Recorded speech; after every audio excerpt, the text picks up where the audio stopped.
Hello, viewer. Hope you're having a fabulous day. So, upon my journey to achieving rank 1 this season, I've been asked quite a few things, such as which follower do you use? How do you gear up your follower? Why are you using the two-hand X-bow, specifically a mana core? And Zyze is your third gem? Why? So I'm not going to answer all those questions this particular video. I'm going to actually focus on the follower today. But I will leave a little insert to kind of tell you what the advantages are for using the two-hand X-bow as well as the Zyze gem. If you want to see more about that, please check out my stream, my live stream. The link to that is in the description below. Till then, enjoy. All right, so let's discuss followers here. So I have my follower inventory open here, and as you notice, I have the Enchantress as my follower of choice and not the Scoundrel. I know Scoundrel is very popular, but I'm about to explain to you why I really like the Enchantress. But first, I'm going to kind of go over the gear stuff, okay? First, Nemesis Bracer is almost an always to have here. Flavor of Time, same ordeal. Homing Pass kind of helps you escape whenever you're trying to TP and your defenses are down. Gloves of Worship for the most part because you want all your juicy shrines for when you're running key runs there. Oculus Ring is going to always be as important as it's always been just because it's an Oculus Ring and you get the circle and there's more damage if you're in the circle. So always will have that there. I also use the 2-piece cane set or 3-piece cane set, sorry, for the extra keys, and I'm using the Warrior Ring to be able to get the 3rd piece for free, kind of for free.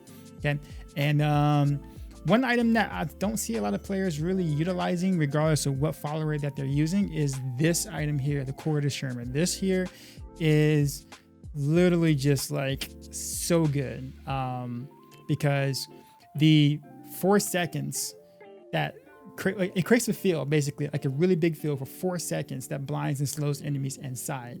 Okay, and the cool thing about this is that it doesn't CC immune to mobs. So the blind inside the Cord of Sherman does not CC immune to mobs. I think a lot of players don't really know that and therefore kind of shy away from the belt, you know, but because it doesn't CC immune to mobs, it lasts for the full 4 seconds every time. And it procs quite often. And because the field is big, things are like trapped inside and, you know, at least we're not casting nearly as many, you know, dangerous affixes. It technically renders the Rift Guardian almost useless for like half the fight. So this is a really good belt. If you're not using it, you are really missing out. Then of course you have the Thunder Fury here, which for the most part, I think is for the, you know, pretty mandatory to be able to proc your Cold of the Week and your Trap Gem as well. But going over to the skills, I choose Temporal Pulse here because again, I want just a little bit more slow or like more consistent slow as much as I possibly can, you know, for Cold of the Week and Bane the Trap procs. Here, this particular tier is a pretty interesting one because it can kind of go either way. You can either go with more elemental damage if you have enough cooldown reduction, or you can go with cooldown reduction if you just simply don't have enough in your on your gear. But it also kind of like saves your stat too, so maybe you want to roll a different stat on the piece of gear and then you can just go to your follower and go for the cooldown reduction. Here I almost always pick Power Shield just because erosion, while it does give you 10% increased damage for things that are in it, it's additive to everything else that you have. And since you're running Taegook Gem and Hungry Arrow bonuses, this is a very small bonus and it really isn't worth it. I would just go with the defense perk here. Going down to the last tier, and this one kind of just depends on what you're running. So I tend to use Focus Mind quite a bit just because I'm running with the two-hand X-bow and I kind of want to get to that 9-frame breakpoint. So therefore, this 6% attack speed actually does mean something to me. But if I'm doing something like dual wield or one-handed quiver or something like that, then this is almost, for the most part, pretty much useless here for you. And then you can just pretty much take the cheat death passive. So in more case scenarios than not, people are going to get like a free cheat death passive. So I find that really good. And the reason why I really like the Enchantress over something like the Scoundrel, we'll go to the Scoundrel real quick. So I gotta finish gearing them out actually. I remove all like his gear and put on my Enchantress after I start playing with the Enchantress, of course. But so with the Scoundrel, for the most part, Bariza for the most part is, I think, is best in slot for him in a sense, because that extra 2 pierces actually helps with the slow. But the biggest issue I have with the Scoundrel is basically he's not consistent with his slows, and the slows are very they just don't cover a wide area. Therefore, the cold, the weak bonus, as well as your trap gem, if you're running trap for your 3rd gem, just doesn't get activated nearly as much whenever you're running with the Scoundrel. And that's the biggest weakness, honestly, in my personal opinion, using the Scoundrel versus the Enchantress, because those 2 bonuses are huge to try to keep up. But not saying Scoundrel's bad, just more so of a preference, and why I like the Enchantress. Here, obviously, you would want to go with your crit chance, because again, this Hysteria is additive damage and it's really not worth it. Just like the whole 10% from the Enchantress that I was telling you about earlier. So you want to go with crit chance here, which makes obviously sense, especially if you're doable. If you're doable, you really get a lot out of this particular choice here. I will go with the multi-shot, just so that I can have a better chance of being able to slow if you were to use the Scoundrel there. The piercing shot, this 10% is also additive damage.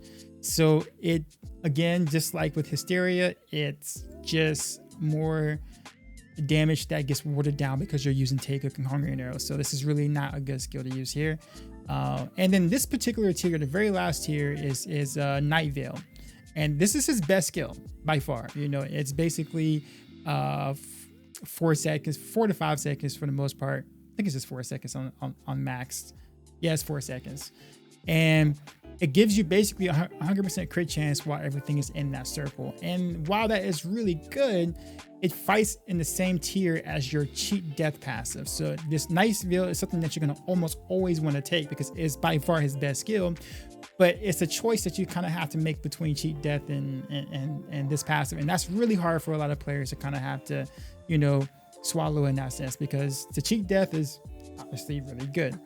But overall though, using Night Veil and even Anatomy, for the most part, as good as these 2 particular skills are, I just think that the Enchantress overall setup is just better for Demon Hunters, because you be able to keep up your major buffs more often, which is in turn more damage than what the Scoundrel can give you, overall. Plus, you also have choices between, whether, in terms of your gear stats, because again, your gear may not roll the way that you want it to roll, and therefore Enchantress is really good at trying to fill in the gaps between those 2. So she's a really good combination of offense and defense, and even just choices, So this is why I run with the Enchantress over the Scoundrel, even though for the most part I've actually used the Scoundrel for most of my playtime, or the new revised Scoundrel for most of my playtime.